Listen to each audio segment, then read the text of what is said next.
आप लोगों का आपके अपने YouTube चैनल शिक्षा मंत्र लाइव पर बहुत बहुत स्वागत करती हूँ। गाइस, जैसे मैंने आप लोगों को बोला था कि मैं आप लोगों को एक एक चैप्टर वाइज थ्योरी देती जाऊंगी और उसके अगले दिन हम लोग उसके MCQs करेंगे, जिससे कि जो भी हमने थ्योरी पढ़ी है वो हमें समझ में आई है या फिर नहीं आई है, इससे हम लोग MCQs करके अपने आप को एसेस कर सके। तो आज मैं आप लोगों के लिए जो चैप्टर लेकर के आई हूँ उसका नाम है, एक मिनट रुकिएगा, उसका नाम है हेरिडिटी एंड एनवायरमेंट। ठीक है, तो आज हम लोग पढ़ने वाले हैं हेरिडिटी एंड एनवायरमेंट के बारे में। ओके, अब देखिए, जो हमारा मानव का विकास है वो दो कारकों से होता है। एक होता है जैविक कारक और एक होता है सामाजिक कारक। जैविक कारक को हम लोग बोलते हैं वंशानुक्रम और सामाजिक कारक को हम लोग बोलते हैं वातावरण। यहाँ से आप लोगों के एग्जाम में क्वेश्चन आ सकता है कि जैविक कारक को क्या कहा जाता है, वंशानुक्रम या फिर वातावरण। तो याद रखिएगा, जो जैविक कारक होते हैं उसे हम लोग वंशानुक्रम कहते हैं और सामाजिक कारक को हम लोग वातावरण कहते हैं। मानव का जीवन वंशानुक्रम और वातावरण की देन है। मतलब हमारा जो जीवन है, एक जो व्यक्ति है उसका जो व्यक्तित्व है उस पर वंशानुक्रम और वातावरण दोनों का प्रभाव पड़ता है। वंशानुक्रम बेसिकली होता क्या है, अपने पूर्वजों तथा माता पिता से प्राप्त गुण अनुवांशिकता या वंशानुक्रम कहलाते हैं। यानी एक व्यक्ति को उसके पूर्वजों से या फिर माता पिता से जो भी गुण प्राप्त होते हैं उन्हें हम लोग हेरिडिटी बोलते हैं या फिर हम लोग अनुवांशिकता या वातावरण कहते हैं। अब जो हमारा वंशानुक्रम है, वंशानुक्रम के जनक ग्रेगर मेंडल को माना जाता है। इन्होंने मटर और चूहे पर प्रयोग किया था। क्वेश्चन इसी स्लाइड से देखिए, आपके कितने क्वेश्चंस बन गए। 3 से 4 नंबर का यहाँ से आप लोगों के एग्जाम में आता है। पूछ लेगा कि मानव का विकास कितने कारकों से होता है, तो 2 प्रकार के कारकों से, जैविक और सामाजिक। फिर पूछ लेगा जैविक कारक कौन से होते हैं, सामाजिक कारक कौन से होते हैं। फिर पूछेगा कि मानव का जो जीवन है कौन से 2 कारकों की देन है, तो आप वंशानुक्रम और वातावरण बता दोगे। फिर आपसे पूछ लेगा कि वंशानुक्रम के जो जनक माने जाते हैं वो कौन माने जाते हैं, तो याद रखिएगा ग्रेगर मेंडल को वंशानुक्रम का जनक माना जाता है। इन्होंने किस पर एक्सपेरिमेंट किया था, मटर और चूहों पर इन्होंने प्रयोग किया था। यहाँ से एग्जाम में क्वेश्चंस बनते हैं, एक एक चीज को नोट डाउन करते हुए चलिएगा। मैं बोल रही हूँ बहुत बेहतरीन नोट्स बनेंगे आप लोगों के।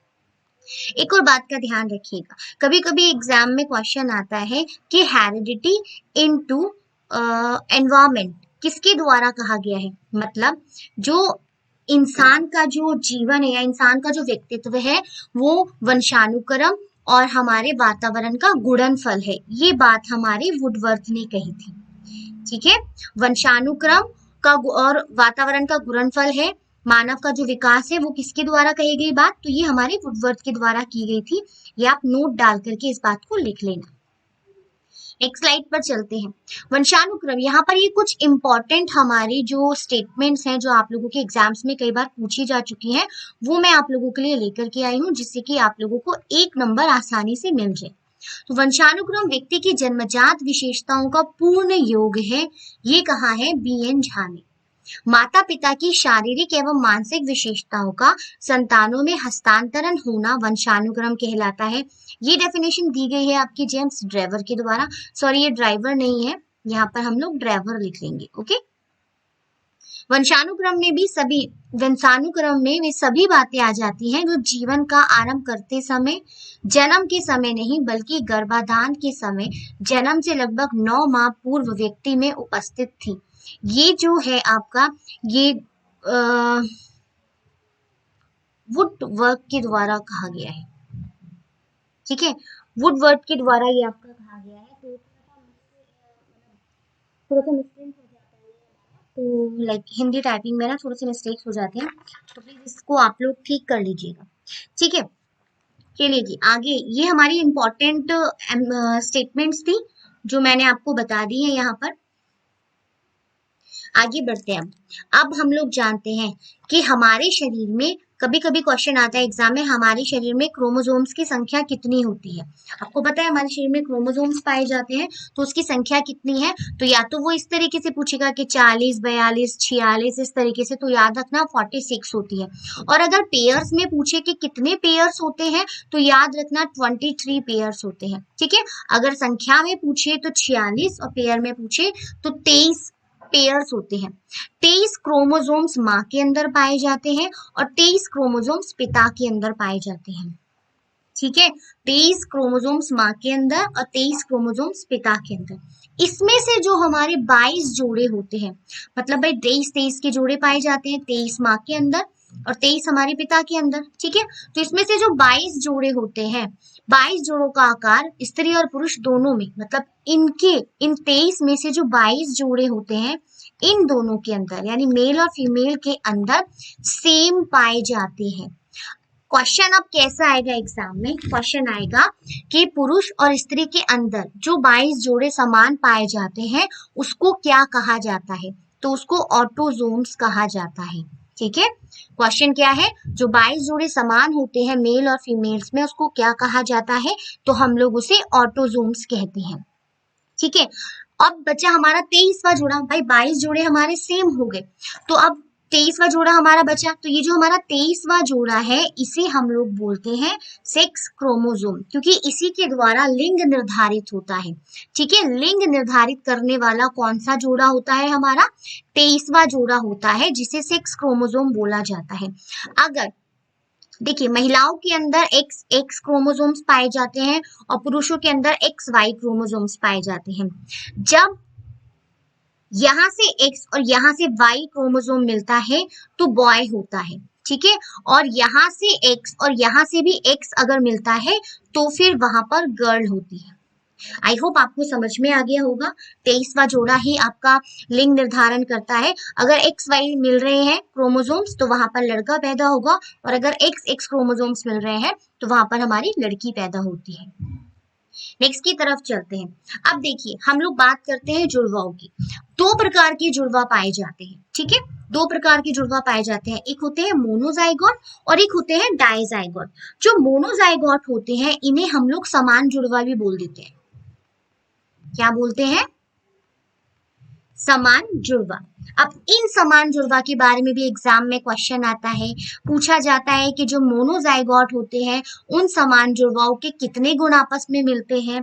तो 85% गुण जो होते हैं आपस में मिलते हैं, मतलब समान होते हैं। ठीक है, मोनोजाइगोट जो हमारे ट्विन्स होते हैं, जो हमारे जुड़वा होते हैं, उनके 85% जो गुण होते हैं वो समान होते हैं। ठीक है, फिर चाहे वो गुण आपका रंग का हो, आपके आकार का हो, आपकी क्षमता का हो, या फिर आपकी रुचि का हो। ठीक है, कोई भी गुण कितने प्रतिशत मिलते हैं? 85%। एक और बात, ये जो हमारे मोनोजाइगोट होते हैं, अगर किसी व्यक्ति को, किसी महिला को मोनोजाइगोट ट्विंस होने वाले हैं तो उनका जो लिंग होगा, अगर एक बच्चा मेल है तो दूसरा भी मेल ही होगा, और एक बच्चा फीमेल है तो दूसरा बच्चा भी फीमेल ही होगा। मतलब जो ट्विंस होंगे वो सेम लिंग के होते हैं। ठीक है, आई होप ये बात आपको समझ में आई है। यहाँ से एग्जाम में क्वेश्चंस पुटअप किए जाते हैं और बहुत ज्यादा, मैंने कहा ना 3 से 4 नंबर का क्वेश्चन आता है हेरिडिटी वाले में से, तो इसे जरूर करके जाइएगा। अब हम लोग बात करते हैं दूसरे वाले जुड़वा की, जिसे हम लोग बोलते हैं डाइजाइगोट जुड़वा, यानी द्विसमान जुड़वा, या द्विसमान या फिर भ्रांतिक जुड़वा बोलते हैं। द्विसमान या फिर हम लोग इसे बोलते हैं भ्रांतिक जुड़वा। ठीक है, अब इनके कितने गुण मिलते हैं, इनके कितने गुण समान होते हैं? तो जो हमारे भ्रांतिक जुड़वा या द्विसमान जुड़वा होते हैं उनके 55% गुण जो होते हैं वो समान होते हैं। ठीक है, हाँ जी 55। अब वही कह चाहे रंग, आकार, क्षमता, रुचि, किसी में भी उनके कितने गुण मिलते हैं? 55% गुण मिलते हैं। अब इसमें लेकिन जो लिंग होता है वो डिफरेंट होता है। अगर एक जुड़वा बच्चा आपका मेल है तो दूसरा फीमेल होगा, अगर एक फीमेल है तो दूसरा मेल होगा।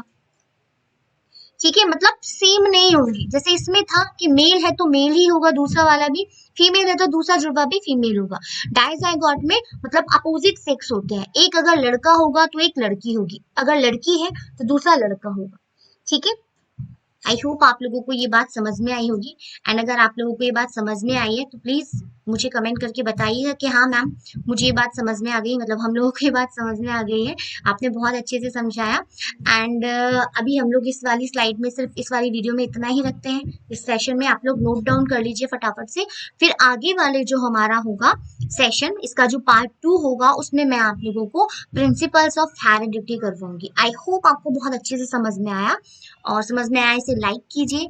मेरा चैनल अगर अभी तक आपने सब्सक्राइब नहीं किया है तो उसको सब्सक्राइब कर लीजिए, एंड प्लीज शेयर जरूर कीजिएगा। बहुत इंपॉर्टेंट नोट्स हैं, आप खुद से बनाइए एंड खुद देखिएगा कि मतलब मैंने ना सिर्फ इंपॉर्टेंट मतलब रेलिवेंट पॉइंट्स मैंने आप लोगों को बताया है, ये नहीं कि मैं पूरी किताब उठा करके आपके सामने रख दूं। जो एग्जाम्स में पूछा जाता है वही लेकर के आई हूँ, तो प्लीज इसे शेयर कीजिए।